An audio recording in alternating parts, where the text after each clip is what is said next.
যখন Coke studio থেকে আমাকে অ্যাপ্রোচ করা হলো, যখন তারা তাদের প্ল্যানটা শেয়ার করলেন যে এখানে কোক স্টুডিওতে তো সবসময় একটা ফিউশন করা হয়, সো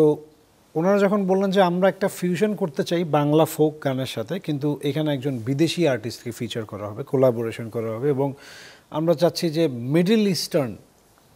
মানে ওই রিজনের কোনো একজন আর্টিস্ট। সো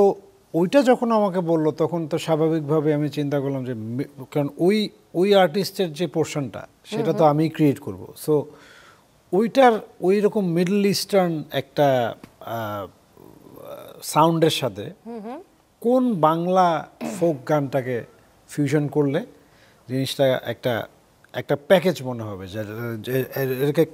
মানে মনে হবে না যে জোড়া মারা হয়েছে এখানে, পুরো জিনিসটাকে যেন মনে হয় যেন it's a part of one song. ওইটা একটু চ্যালেঞ্জিং ছিল। সো তখন হঠাৎ করে আমার মাথায় এই গানটার কথা আসে, এবং এটাই আই থিঙ্ক একটা জাদু ইন ইটসেলফ, যে এই যে হঠাৎ করে আমার মাথায় আসলো যে এই গানটা, তো এই প্রক্রিয়াটাও তো একটা জাদু, নাহলে আমার মাথায় এটা আসলো হুট করে আসলো কেন, তাই না? আর